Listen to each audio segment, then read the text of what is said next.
E estamos de volta com o BBcast, seu podcast de automobilismo e outras nerds. No episódio de hoje vamos falar sobre o GP dos Estados Unidos, vencido por Charles Leclerc. E aqui comigo está a Débora Santos Almeida. Bem-vinda, Débora. Olá, pessoal. Sejam bem-vindos a mais um episódio, agora com corrida em Austin e o início de uma rodada tripla.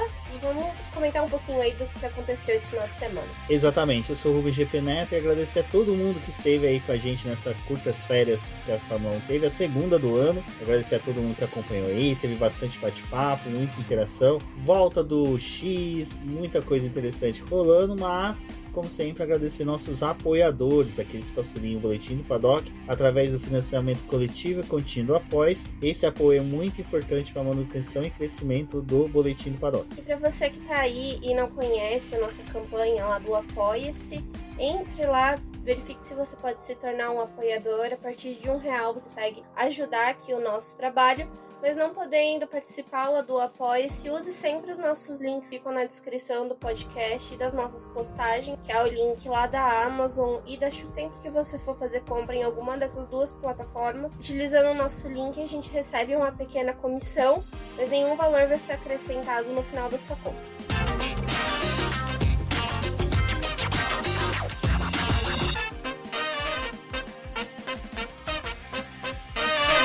Bom, antes de começarmos, né, falar da corrida em si, nós temos a pequena rodada de notícias, de coisas que a gente achou que foi interessante que aconteceu antes do GP. Uma delas foi, em definitivo, né, a saída do Daniel Ricciardo e a entrada do Liam Lawson, que depois do término da corrida a gente entendeu aí realmente por que a equipe fez essa troca. Liam Lawson, que desde o primeiro treino livre já começou a demonstrar um bom desempenho, muito próximo do Tsunoda, até superando o Tsunoda em alguns momentos. Foi bem recepcionado nessa corrida pelo Alonso? Sim, o Alonso está muito feliz com a chegada dele, mas é normal, né? O Alonso vai sempre encrencar com alguém e a bola da vez foi o Leon. Mas aí a gente também tivemos outras alterações, né, Débora? Que foi a FIA fez uma reunião, a FIA chamou todo mundo ali para se reunir, todo mundo falou, vamos falar do carro de 2026. Não, tá piado, né? 12 pessoas enganadas, como diria o Chaves, e eles resolveram decidir outras coisas, como agora serão né, Débora, 2 TRs1 por carro no próximo ano, que será conduzido por um jovem piloto. Eles aumentaram, né, o que era um treino livre para cada carro durante o ano, essa regra. Agora vai ser 2 treinos livres. É bem legal, porque geralmente as equipes deixam para o final da temporada para poder cumprir esse regulamento, né, de ceder o carro 2 vezes. Então acaba que o GP do México e o GP de Abu Dhabi é quando eles fazem as trocas, né, no carro. Mas ano que vem eles vão ter que se programar um pouco melhor, porque aí já são 4 treinos livres em que os titulares não vão participar e vai ter que ter algum convite, né? E tem aquela regrinha de que você não pode colocar um piloto que fez mais de 2 GPs, então eles vão ter que procurar ali os pilotos que têm licença, que pode participar desses treinos livres para poder fazer esses testes. E eu acho que também é legal porque, assim, ainda tem uma grande falha no regulamento, né, dessa possibilidade dos pilotos participar,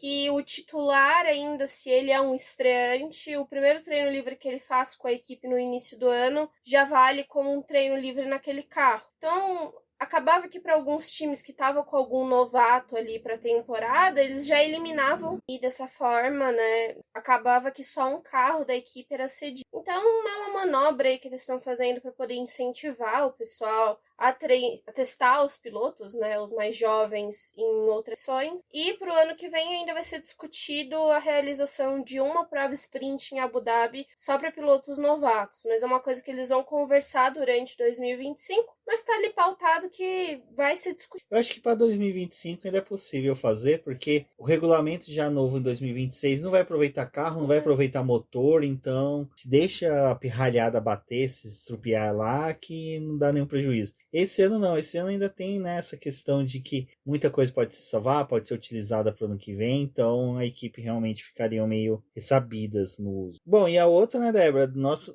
Daniel Ricciardo saiu da Fórmula 1 e não foi só embora sozinho, né?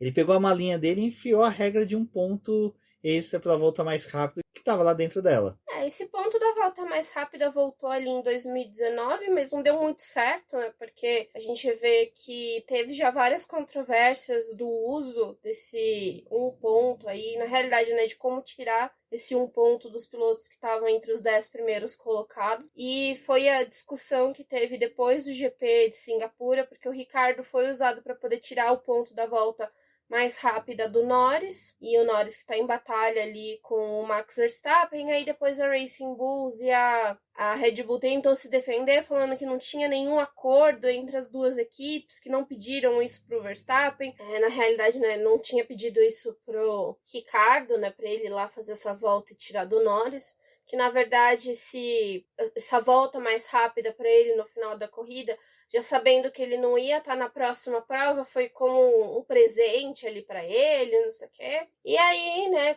vendo que esse um ponto da volta mais rápida não tá servindo de muita coisa, não estimula as equipes que estão ali na 9ª e na 10ª posição buscar a volta mais rápida, eles resolveram tirar isso para 2025, né? E aí até rolou uma conversa ali durante o GP dos Estados Unidos do que seria melhor presentear um piloto, né, na realidade com esse um ponto extra, e os pilotos acham que seria melhor, tipo, a volta da pole, né, a volta da pole gerar um ponto a mais pro piloto.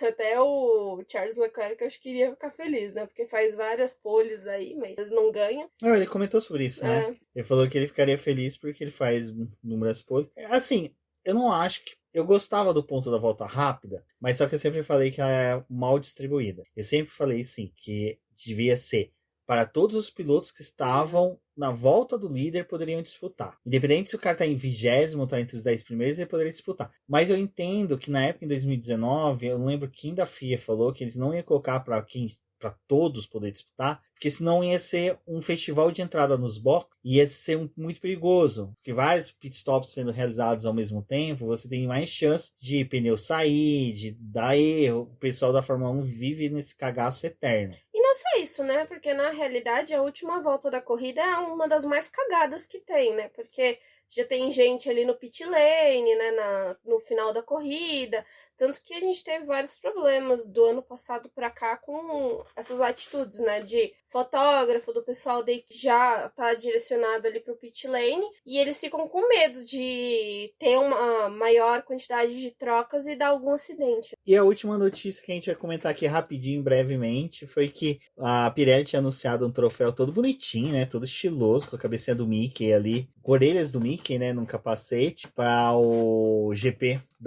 dos Estados Unidos.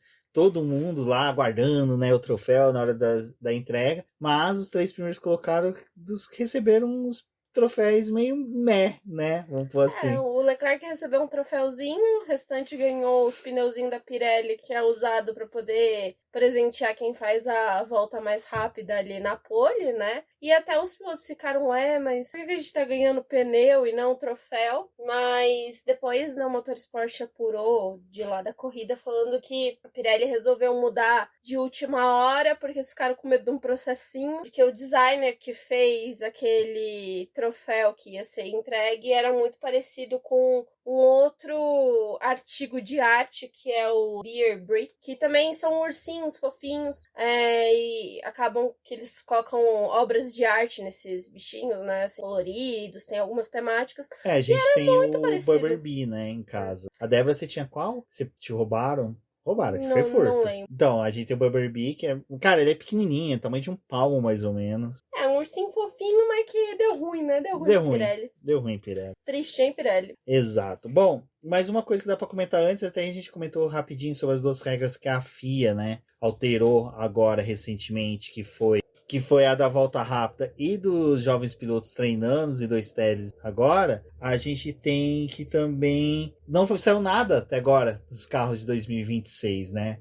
Na realidade, estão falando, né, a gente teve essa reunião do Conselho de Automobilismo da FIA, que não é uma reunião só para poder discutir coisas da Fórmula 1, né? Também teve divulgação ali de coisa para o WEC, da Fórmula E, enfim, das outras categorias que são regidas pela FIA. Mas eles também tiveram que voltar a falar sobre o regulamento de 2026, né? E a novidade, a gente não tem novidade. Na verdade, o que eles falaram é que, assim, tanto o regulamento técnico quanto o esportivo e o financeiro estão sendo aprimorados, que eles estão escutando as equipes da Fórmula 1 e a própria categoria do que dá para poder ser feito com os carros de 2026. Eles também estão tentando melhorar ali para poder manter a competitividade, então eles não querem atrapalhar isso que já foi conquistado pela categoria.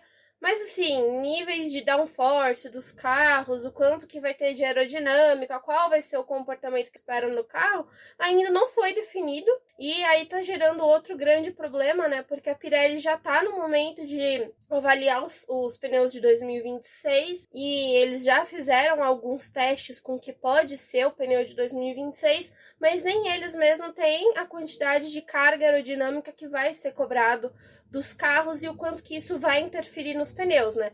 Vocês sabem que vai ser um pneu com um perfil um pouco menor do que a gente tem hoje, mas ainda assim com o mesmo aro do que já é usado.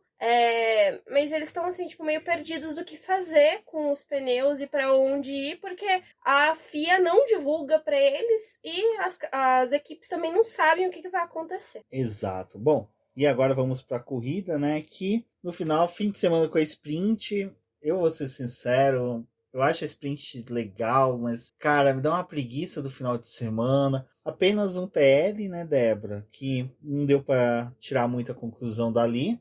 Acho que a única coisa que a gente pode falar desse treino livre único que a gente teve foi que a Ferrari estava muito bem.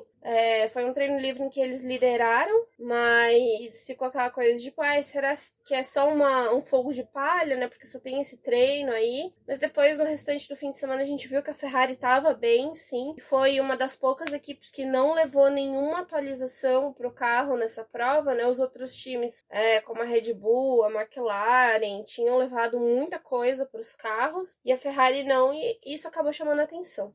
Vale lembrar que a Ferrari já tinha levado uma vitória este ano em Austin, né, nas 6 horas de Austin, com os carros dela. Então, assim, parece que realmente ali a Ferrari tá sabendo aonde ganhar, né? Ela tá sabendo aonde trabalhar bem o seu carro. Mas depois a gente teve a sprint, teve a classificação da sprint que a gente não assistiu, vamos confessar, a gente só foi assistir depois, mas não teve muita coisa, né? Só o nosso classificação meio sem Piastri, graça, que foi né? eliminado no SQ1, né? Que teve a volta deletada, mas de restante não teve muito o que falar. Foi uma classificação, assim, para um primeiro início do fim de semana bem xoxa, porque não teve muita disputa, assim, foi uma classificação em que a gente olhava e teve muito aquele problema de delta e da liberação das próprias equipes com relação aos pilotos, era aquela sessão mais apertada.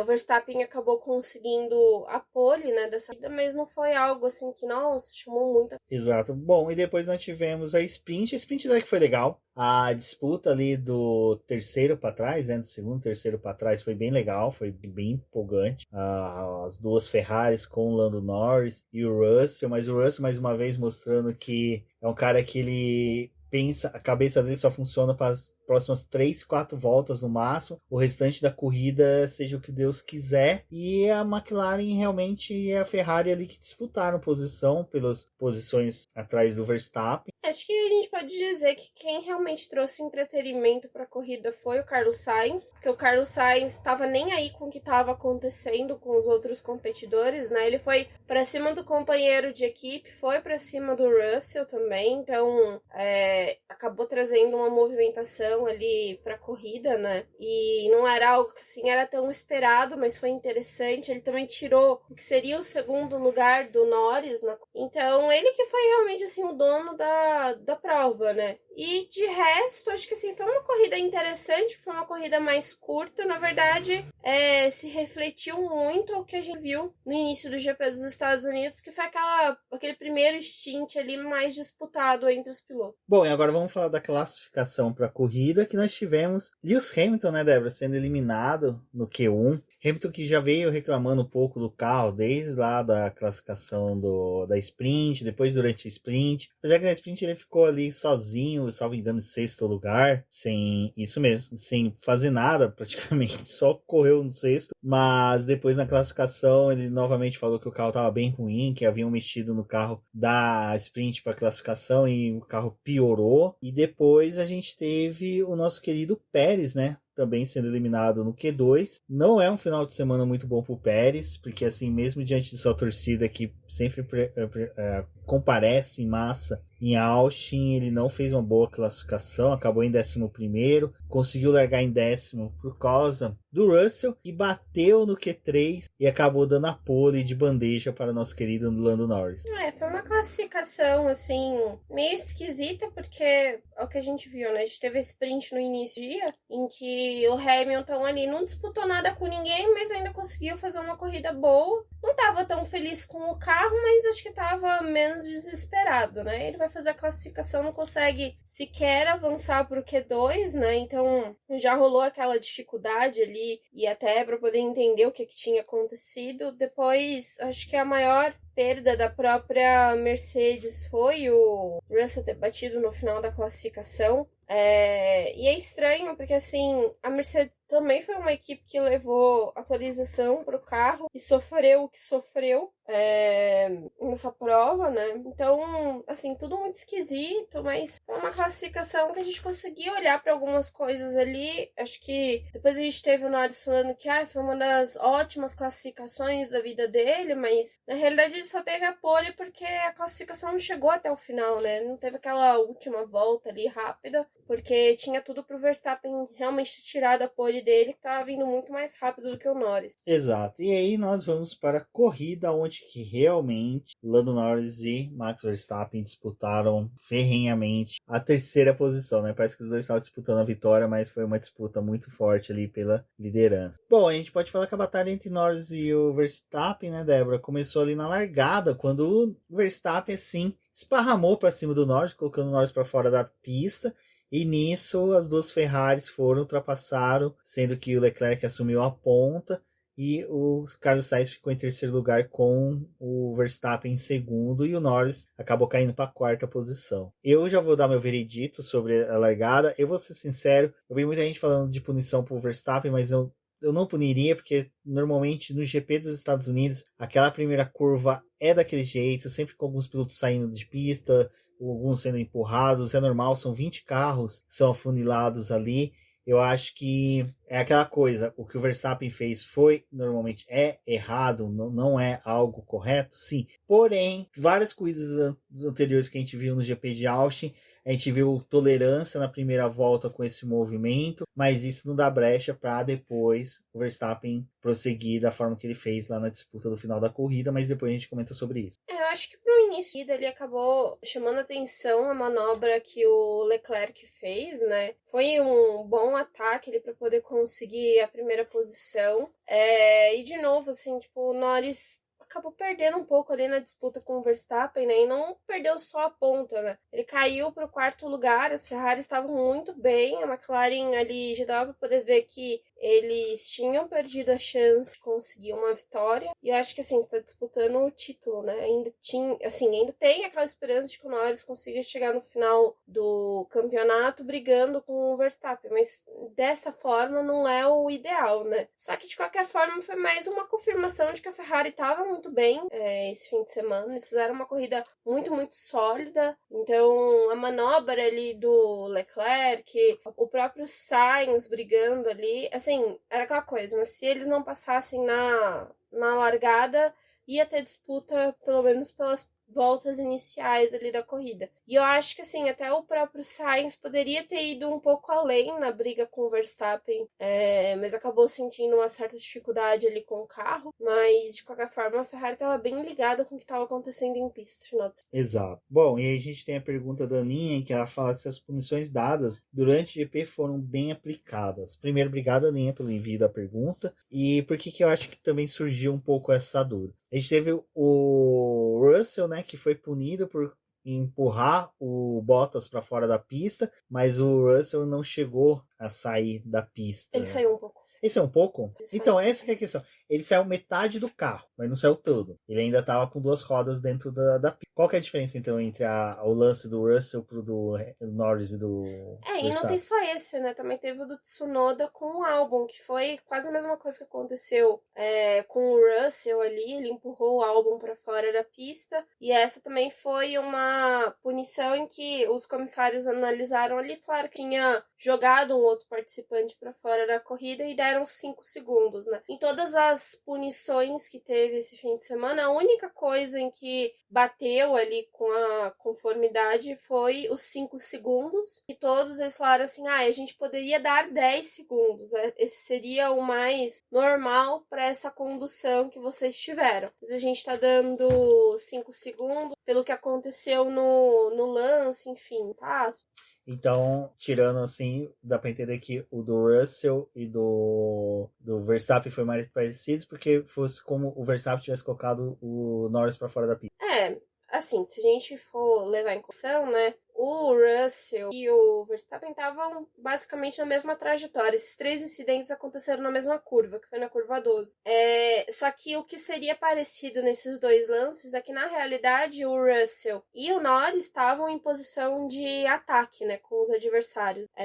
O que muda ali é a posição que os dois se colocam na pista. O Norris vai para fora da pista e o Russell, ele tá pelo lado de dentro, né? E aí o que os comissários julgaram nesses 2 é que o Russell colocou o Bottas para fora da pista, ou o Tsunoda colocou o Albon para fora da pista, mas no caso do Verstappen e do Norris, eles não viram como o Verstappen colocando o Norris para fora da pista, e sim como o Norris ganhando vantagem ao ultrapassar o Verstappen por fora da pista. Então, tipo, ali no lance do Verstappen com o Norris, eles julgaram de uma outra forma, que não foi o que eles julgaram os outros 2 incidentes antes. Bom, eu vou ser sincero. O lance de todos eles, eu achei assim, que faltou aquele momento do briefing em que tinham que ter conversado. É a curva 11, né? São 12 isso. Na curva 12, vai ser tolerado fazer isso ou não? Porque assim, em vários momentos a gente viu que pilotos disputavam posição, um chegava mesmo a encostar não encostar, mas espremer, abrir mais a curva para forçar o outro para sair para fora da pista. Foi muitos movimentos. Isso a gente viu na sprint, a gente viu na corrida. Então assim, eu acho que realmente faltou isso. Outra coisa, o lance do Norris com o Verstappen hoje em Austin, para mim foi muito parecido com o que aconteceu no GP do Brasil de 2021, onde que o Verstappen colocou o Hamilton nitidamente para fora da pista e também saiu da pista e nada aconteceu. Não houve punição. Então, assim, é aquela coisa do... E tudo bem, o Hamilton não chegou a ultrapassar lá, né? Mas só que não houve a investigação do Verstappen colocando o Hamilton para fora. Então, o que fica para mim é a sensação de que realmente a FIA tem aquele momento de tipo assim... Quem que a gente pune? Se a gente punir o Verstappen, nosso carregamento de Red Bull não vai chegar na nossa salinha aqui. Vamos punir os adversários. E que realmente tá dando essa sensação de que a Red Bull nunca vai ser punida por nada. Ou tem punições pontuais que é em cima, vamos supor, do Pérez, que tipo, não vai alterar em nada o resultado da corrida. Eu acho que nesse caso, assim, ao meu ver, o Norris seria punido independente do que acontecesse. Porque se o Norris tivesse optado pela trajetória por dentro e o Verstappen tivesse ficado do lado de fora, o Norris ia ser punido porque espremeu o Verstappen. E aí ia seguir o que já tinha acontecido nos outros 2 lances. Ia ser o mesmo tipo de punição. Mas como o Norris estava tentando ultrapassar ele por fora, aí eles chegaram com essa jogada de é porque ele ganhou uma vantagem duradoura e aí por isso que ele merece a punição. E aí também eles falaram, né, a punição nesse caso deveria ser 10 segundos, mas a gente vai dar 5, porque essa foi a punição que eles estavam aplicando, deu 5 segundos pro Norris. Mas ao meu ver, assim, tipo, independente do que acontecesse, não ia ter uma punição pro Verstappen, a punição ia ser do Norris, sabe? Tipo, se o Verstappen tivesse ido pra fora e mantido a liderança, a frente, ele não ia ser acusado de ter ganhado vantagem por ter passado por fora. Só ia, tipo, o Norris espremeu ele. Então, o Verstappen precisou pegar a trajetória de fora pra poder evitar uma punição. Sabe, tipo, pra mim, o que aconteceu nesse lance é que, assim, independente do que o Norris fizesse, aos dois irem pra fora da pista, ele ia ser o punido. E aí também a gente teve, né, o problema que, assim, a transmissão daqui do Brasil acabou indo o pessoal ao erro, né? Porque muito próximo dessa punição que o Norris acabou tomando antes, ele foi alertado dos limites, que ele já tinha infringido o limite de pista 3 vezes, então ele tava recebendo a bandeira preta e branca, e numa quarta vez ele seria punido. Esse lance dele com o Verstappen não gerou uma quarta saída de pista, porque os dois carros foram para fora. Então, ali, até no documento que sai da FIA, né, eles falam, olha, essa punição que o Norris está recebendo é porque ele ultrapassou o Verstappen por fora, não porque ele infringiu o limite de pista mais uma vez. Eles desconsideraram esse limite. E aí a Red Bull até ficou lá naquele negócio do rádio, né, achando que o Norris estava sendo punido pelo limite, mas eles também fizeram uma confusão, né, porque aos dois carros saírem de pista, não tinha por que punir ele por isso. Só que eu acho que, assim, não era pra ter punido, sabe? Tipo, eu achei esse lance, assim, muito... Nossa, muita polêmica pra pouca coisa, sabe? Poderiam não ter punido, era só ter, tipo, lance de corrida, os dois saíram... O Verstappen espremeu o Norris pra pista e, por consequência, ele usou o lado de fora pra poder fazer a ultrapassagem. Mas eles já estavam brigando ali por uma ultrapassagem. Exato. E assim, aí respondendo a Aninha, né? Cara, eu acho que complicado essas decisões. A FIA tá muito discrepante as decisões dela. Ora ela tem uma linha de raciocínio, ora ela tem outra. E não adianta você mencionar quem que é o piloto que está auxiliando os comissários, porque para mim tá parecendo que até mesmo ou a palavra do piloto não é ouvida ou o piloto é muito cabeçudo. Então, eu acho que o que me... Assim, eles estavam vindo numa linha de punir, né? A primeira volta eles não puniram ninguém, aconteceu alguns incidentes ali, ninguém foi punido. Mas a primeira volta é normal isso acontecer, né? Você não ter punições ou não ter punições tão fortes na primeira volta, porque tá todo mundo junto. Mas no restante da corrida, tipo, tava tendo pelo menos uma linha de raciocínio. Já que o Russell foi punido, o Tsunoda foram punidos, era incidentes equivalentes, né? Mas o do Norris com o Verstappen, eles foram para uma outra linha, não levando em consideração que o Verstappen também não deixou espaço para que o Norris fizesse aquela curva, né? Então eu acho que, assim, tá, as punições até ali tinham sido aplicadas numa linha de raciocínio, então tava tudo bem. Mas quando chegou nesse incidente, eles mudaram a abordagem deles, então não tá tudo bem, sabe? Tá errado. Não teve uma mesma linha de raciocínio, então eu acho que, assim, eu concordo com o Norris. Parece que eles erram muito, eles não conseguem manter uma mesma linearidade para punições. Justificar que, sei lá, tipo, todas as punições foram 5 segundos, não faz muito, assim, não é essa carga, né, de peso. Porque o que foi avaliado de uma forma completamente diferente. Então, acho que, assim, acaba trocando a equipe que analisa de uma corrida para outra, mas os erros continuam acontecendo, sabe? Exato. Bom, e aí pega um pouco o que aconteceu nas férias da Fórmula 1, né, que foi o nosso querido Ben Sulayem reclamando que a FIA sofre demais, que ninguém fica vendo o trabalho bom que a FIA vem fazendo, que a FIA, coitada, é uma vítima todo o sistema da Fórmula 1, que só sabem criticar a FIA, blá blá blá blá. Mas, porra, mano, é lógico que o pessoal só critica a FIA, as merdas que vocês decidem, sabe? Ninguém entende o que vocês passam de orientação, que vocês falam para as equipes, ou até que decidem. Então, assim, em vez de você se preocupar em criar uma linearidade, que seja tudo homogêneo nas decisões, não, você simplesmente deixa, sabe, de qualquer jeito, decide da melhor forma sempre para Red Bull. E isso, gente, não é um sentimento só nosso, é um sentimento geral. A gente conversa com outros jornalistas, com outros produtores de conteúdo, todos sentem a mesma coisa, do que tipo, pô... Independente de quem disputar com a Red Bull, sempre o outro vai ser o culpado, né? Exatamente. A gente viu também nessa época das férias aí, né, que teve mais 2 saídas importantes ali da FIA, aí também eles anunciaram mais 2 contratações para poder, tipo, meio que dizer assim, olha, não tá todo mundo saindo da FIA, a gente também tem novos funcionários. Aí aconteceu a mesma coisa que, assim, o Ben Sulayem falou que já tem algum tempo que a FIA tá precisando construir ali um departamento para poder formar funcionários para análise, para parte ali da pista, para poder também ficar nessa coisa de analisar os incidentes de pista, né? E que o que os funcionários estavam sentindo que assim não tinha um crescimento profissional ou que as pessoas que estavam vindo não estavam tão bem preparadas,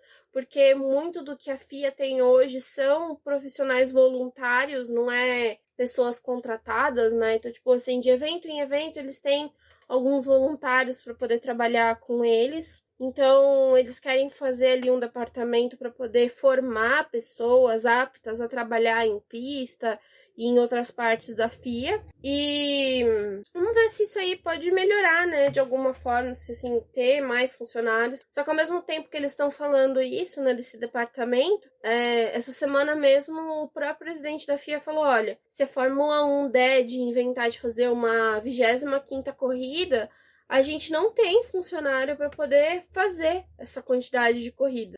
24 hoje já é o nosso limite, até por conta da equipe que a gente tem, e se começarem a adicionar mais provas ao calendário, a gente vai ter que ter pelo menos 2 equipes de pista para poder atuar em todas as partes que a FIA está envolvida hoje, né, com a Fórmula 1. Então não é o ideal pra gente que aconteça essa expansão do calendário. Então a gente vê assim, que ao mesmo tempo eles estão, olha aqui como a gente é bonitinho, consegue gerenciar as coisas, mas a gente tá vendo que tá tendo déficit, sabe? Que não tem uma linearidade nas aplicações de punição, que o próprio regulamento de 2026, cadê? Tipo, já era pra poder ter algo definido, não tem ainda. Tu tem várias falhas que não é de agora, que já é dos últimos anos em que a gente tá vendo várias discussões com relação a essa coisa de punição. E é isso, fica por isso mesmo.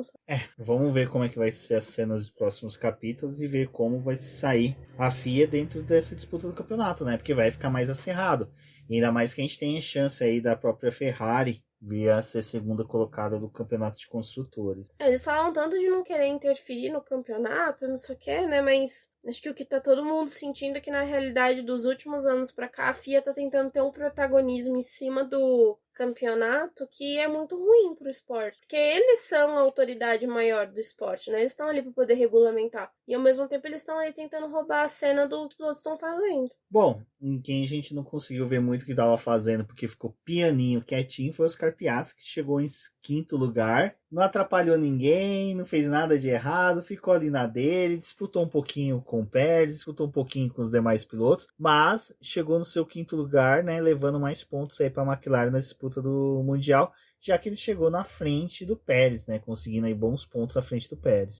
Acho que o Piastri a gente tá vendo ali crescendo, amadurecendo, aí tem suas falhas, algumas coisas assim, tipo que nem a classificação ali da sprint, mas é um piloto em que tá tentando, né? Acho que não conseguiu fazer mais hoje porque a McLaren também não tinha muito mais do que esse carro entregar, né? Então ele conseguiu ali pontuar, tá bem próximo, acho que pro Mundial de Construtores é o mais importante, né? Continuar pontuando assim. Ele chegando à frente do Pérez e deixando que o Norris e o Verstappen disputem posições, independente de que posição o outro chega, já é muito bom para o Mundial de Construtores. E eu não sei se você tem a mesma sensação que eu, Débora. É difícil quando a McLaren traz uma atualização para o carro, um conjunto de atualizações como foi nesse final de semana, já no GP que ela atualiza já dá certo. Normalmente é no GP seguinte ou no próximo que realmente ela consegue engatar e mostrar que as atualizações foram bem utilizadas. E esse fim de semana eles nem tiveram oportunidade de realmente testar o carro, né? Assim, o primeiro treino, esse único treino livre que teve na realidade, não tinha muito o que avaliar, né, das atualizações ali para poder ter uma melhor ideia. Acho que talvez a gente vai ver algo melhor ali no México mesmo. Exato. Bom, e quem teve um bom desempenho esse final de semana também foi o Russell, né? Que largou do pit lane após a batida e terminou em 6º lugar após ultrapassar o Pérez nos últimos metros ali, numa disputa muito boa. O Russell veio disputando posição desde da largada, assim, como a gente comentou, chegou até tomar punição, e com a punição, largando de 10º do pit lane, conseguiu um 6º lugar aí, que foi muito bom. E eu e a Débora, até antes da largada, tava falando que a Mercedes tinha grande chance de não pontuar com nenhum dos dois carros. Eu acho que foi bom o resultado do Russell, né? Na realidade, assim, o que eu sinto mesmo é que, às vezes, o Russell, independente do que aconteça na corrida dele, né, ele acaba terminando muito perto do Hamilton, né? Às vezes o Hamilton, assim, não tá tendo uma corrida muito boa, mas ele tá ali no lugarzinho dele, e quando você vai ver, o Russell tá do lado dele. O Russell, às vezes, fez uma classificação melhor, teve uma largada melhor e acaba acaba terminando perto do Hamilton. A sprint largou aqui em terceiro e terminou à frente do Hamilton. Não, o Russell foi segundo na sprint. Segundo da sprint. E acabou em quarto, quinto lugar. Então, assim, o Russell tem muito disso, né? Frente do Hamilton. Nada, e de repente ele olha do lado, tá o Hamilton do lado. Mas pro resultado, assim, da corrida do domingo, foi muito bom, né? Conseguiu estar ali numa zona de pontuação. No final da corrida ultrapassou o Hülkenberg e o Pérez, então a estratégia ali de largar com os pneus duros, que era o que iam fazer com o Hamilton, pro Russell funcionou, né? Ele fez 40 voltas com pneu duro e fez o restante da corrida com os médios. Teve pneu para poder disputar a posição e conseguir ultrapassar, então foi boa a corrida do Russell. Terminou bem na pontuação, né? Funcionou a estratégia de uma parada para ele. Na verdade, a estratégia de uma parada foi o que a maioria do pessoal usou mesmo, né? Foi a melhor escolha. Então, acho que sim. É um final de semana ruim para Mercedes?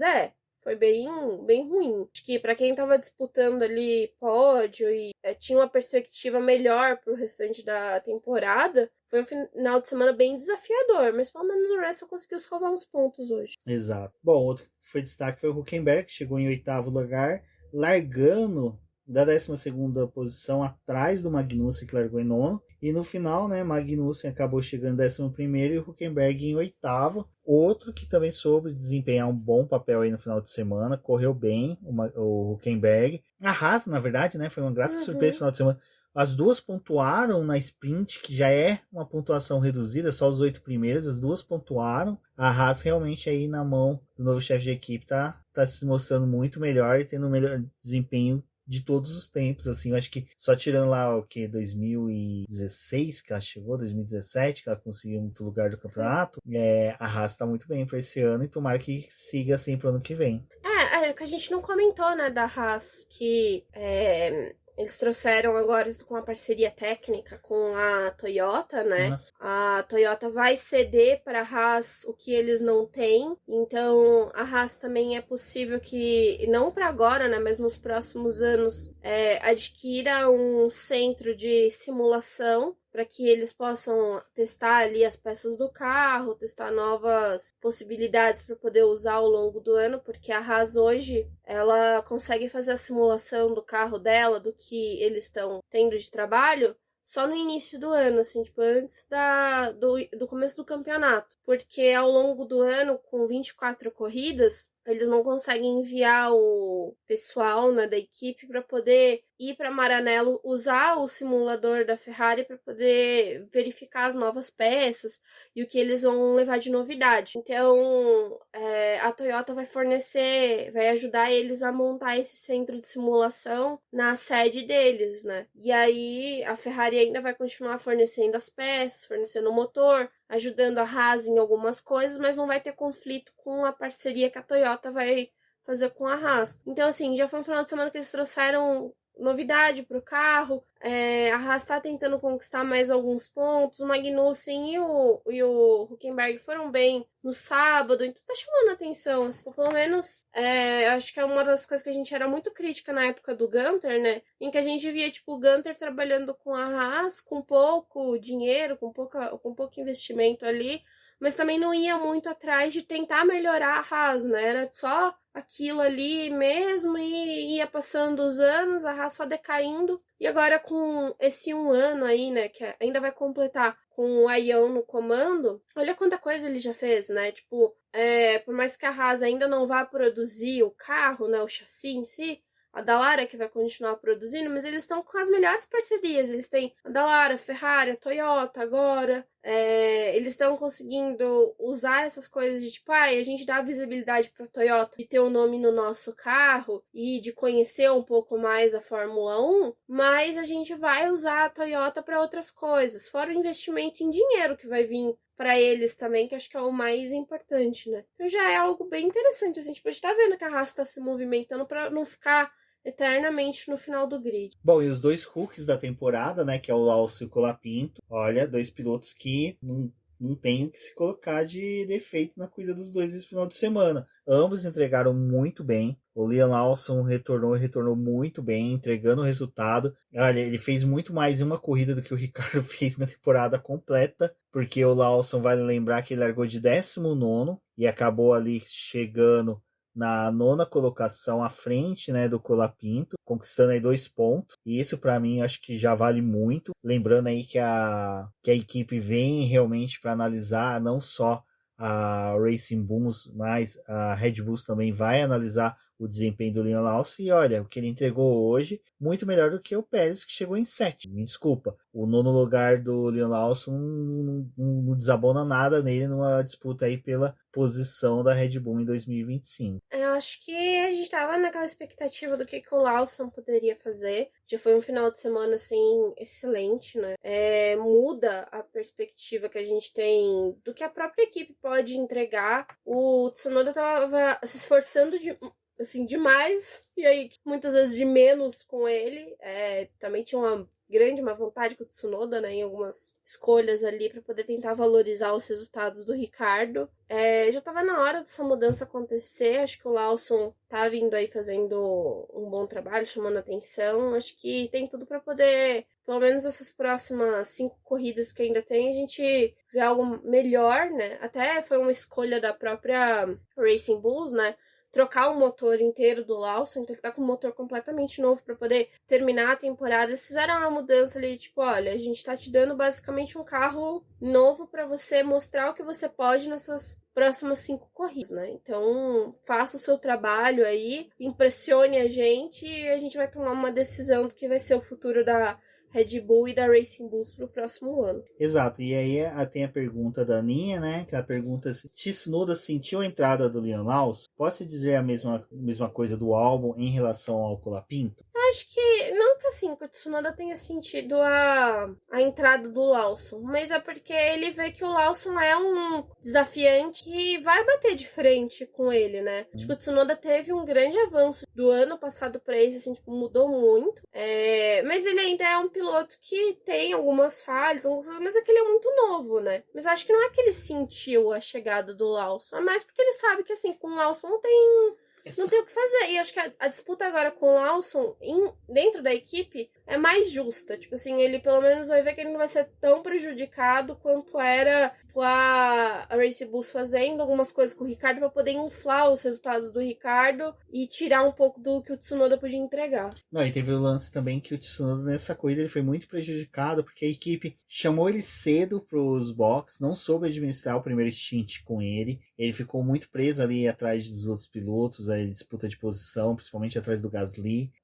Também teve um pit stop muito desastroso. Então, assim, o Tsunoda realmente depois ele teve que buscar o resultado e acabou apertando demais o carro e até sofreu aquela rodada. Então, assim, o Tsunoda ele tava numa tocada diferente do Liam Lawson, que o Liam Lawson estava num franco atirador. O que ele atingisse para ele era lucro. Então, assim, eu acho que ainda dá para se saber. Então, a gente vai saber um pouco mais de como vai ser essa dupla nos próximos GPs. Porém, temos que pontuar o seguinte: o Tsunoda tá numa disputa diferente do Liam Lawson. O Tsunoda tá muito mais numa disputa para mostrar que ele merece continuar na Fórmula 1, independente dos rumos que se tiver as equipes, principalmente com o motor Honda, indo para a Aston Martin, que vai ser a única equipe com esse motor. Então, já é uma equipe que a gente vê que já tem um problema de assento ali. E o Liam Lawson é o cara que tem que se provar para ir para a Red Bull. Porque a Red Bull nunca vai subir o Tsunoda para a equipe principal. Até hoje na transmissão eles falaram sobre a Honda tá pedindo um teste, né, do Tsunoda no carro da Red Bull para ver o quanto que o Tsunoda renderia.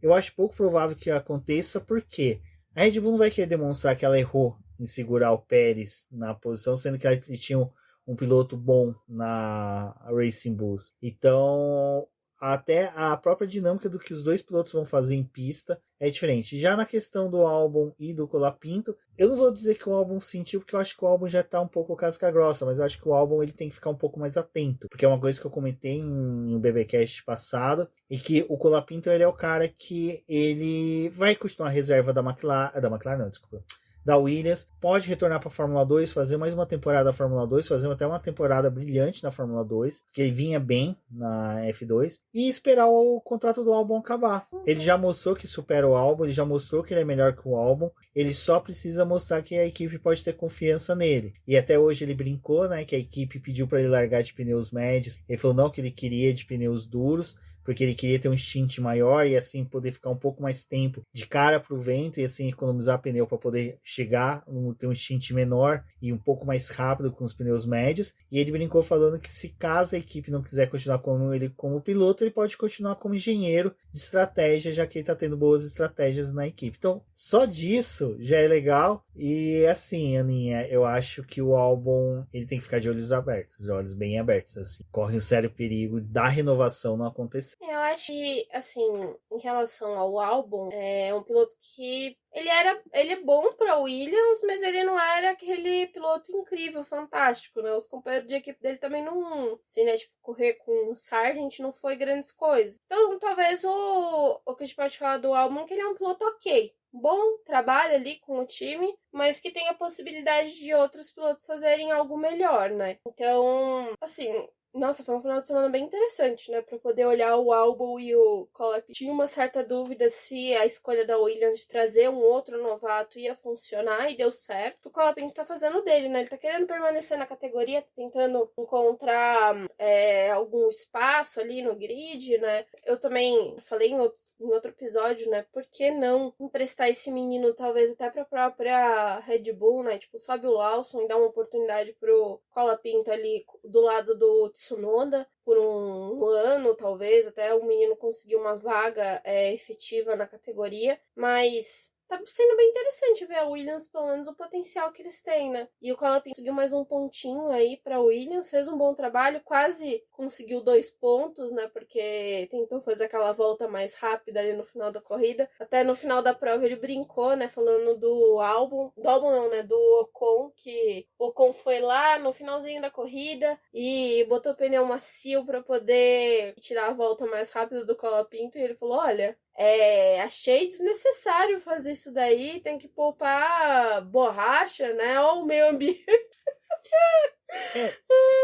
O que aconteceu hoje é a mesma coisa que tinha acontecido com o Ricardo e o coisa, dessa né? Tá vez tirando ponto de uma equipe inferior. Então, na verdade, não. Dessa vez tem uma disputa ali até eles pelo estão brigando Mundial ponto a de ponto, Construtores. Porque a Williams tem 17 pontos, iria para 18 pontos. E a Alpine terminou a corrida com 13. Vale lembrar que o Gasly conquistou 6 pontos hoje. Ou seja, a Alpine estava com 7 pontos. Então, assim, a Alpine deu um respiro agora para tentar a 8ª posição do campeonato, né? Já que a Sauber ali, só se ela ganhar uma corrida de sprint para conseguir alguma coisa, mesmo assim não vai conseguir muita coisa. Mas a Williams iria para 18 pontos, né? Seria 5 pontos de vantagem. Então, assim, essa disputa Williams e Alpine vai continuar ali bem ferrenha, mas as minhas fichas ainda ficam na Williams. Eu acho que a Williams tem grande chance, porque vale lembrar que o carro da Alpine esse final de semana estava adulterado com a pintura da McLaren.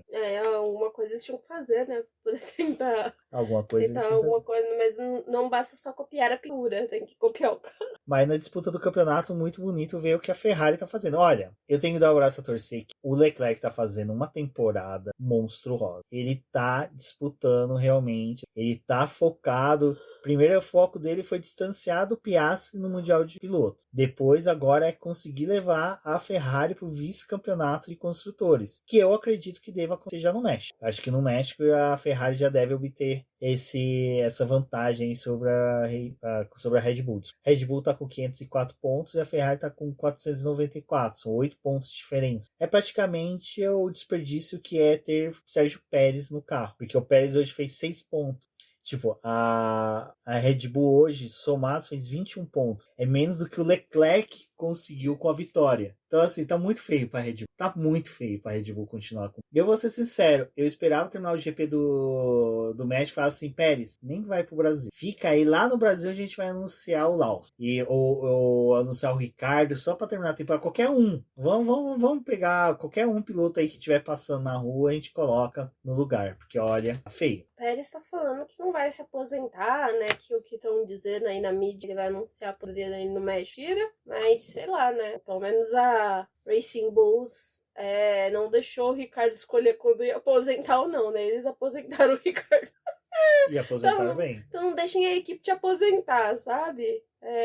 Você faça sua, sei lá, gente, acho que tá bem ruim assim, a entrega do Pérez, né? Sempre aquela coisa, né? Voltou das férias, vamos ver o que o Pérez pode fazer. Não pode fazer nada. Não está fazendo nada. E essa dificuldade aí pra poder entregar alguma coisa bem ruim pra equipe, né? Eles estão realmente com chance de perder mais um lugar no Mundial. A Ferrari também, assim, não dá pra poder dizer que nas próximas 5 corridas ela vai ser espetacular. Se eles conseguirem mais pontos que a Red Bull, já tá bom. Não, se elas fizerem, vamos supor, Norris vence no México, o Verstappen vence no México, mas ele fazer um P2 e P3 já conseguiu. Qualquer resultado que eles fazer acima do Pérez é a mesma coisa que eu falei do Piastri. Piastri só tem que chegar na frente do Pérez, pronto, já ajuda no Mundial de Construtores. A mesma coisa a Ferrari. Eles não precisam vencer o Verstappen. Só a soma dos dois pilotos ultrapassar a pontuação do Verstappen já consegue obter o Mundial de Construtores. A mesma coisa a McLaren. Ela pode administrar, precisa vencer o Verstappen e o Norris. Se o Verstappen chegar próximo do Norris e ir administrando, quer dizer, o Norris chegar perto do Verstappen e ir administrando a vantagem que tem no Mundial de Construtores, tá ótimo. Então, assim, eu tenho boas expectativas no final de ano na disputa do Mundial de Construtores. Pilotos, acho pouco provável que tenha alguma mudança. Ainda mais com 57 pontos em disputa, eu não duvidaria que já o título do GP da Fórmula 1 fosse decidido em Las Vegas. Verstappen campeão de Las Vegas vai ser a alegria da Fórmula 1, né? A Liberty Media vai ficar felizona. E é isso, pessoal. Agora vamos para o México, próximo GP. Teremos Felipe Drugovich a bordo da Aston Martin e Pato Ward. Fernando Alonso finalmente vai liberar o carro. Exatamente. Você acha que o Stroll ia deixar? Mas é legal que a gente vai ter uma disputa entre Stroll e Drugovich na pista, né? Provavelmente eles vão pegar, o Stroll vai pegar e vai, tipo, o que vai fazer? Vai colocar um toquinho atrás do acelerador do Drugovich para ele não acelerar até o final, né? E teremos Pato Ward também a bordo da McLaren. Patrício também vai vir para o Brasil, vai passear aqui no Brasil, acompanhando alguém. O Patrício eu queria ir no hotel. Eu acho que eu vou no hotel. Queria muito ver Patrício, estou com saudade de Patrício, até porque o Giovinazzi não vou ver mesmo. Final da WEC, né? No mesmo dia do GP do Brasil, assim, não dava pra poder colocar uma semana depois, inferno, corrida. Mas tudo bem, né? Fazer o quê? Mas é isso, pessoal. Falando de Ferrari, e também pontuar que nosso querido Daniel Serra foi renovado pela Ferrari no Endurance. Ferrari anunciou aí, né? O melhor piloto que a Ferrari tem hoje é o Daniel Serra. Daniel Serra está trazendo alegrias para nós. Mas a nota da corrida, nota do final de semana, né? Porque teve sprint. A corrida foi boa. Corrida eu acho que merece. Eu gosto de Cota. Eu acho que tem boas corridas. Apesar que tem vezes que quando pega pra ser chato, é chato mesmo. Tipo Interlagos. Mas eu acho que foi uma corrida de uns 7,5. Eu também acho que foi uns 7,5. Foi um final de semana. Porque foi um anticlímax ali a final da punição. Eu acho que é ruim quando a gente termina a corrida assim que teve um grande especial e a grande discussão é as punições que deram ou não deram, né? A parte ruim. Exatamente, pessoal. Agradecer a todo mundo que esteve aqui ouvindo o BBcast. Um forte abraço e até a próxima. Até a próxima.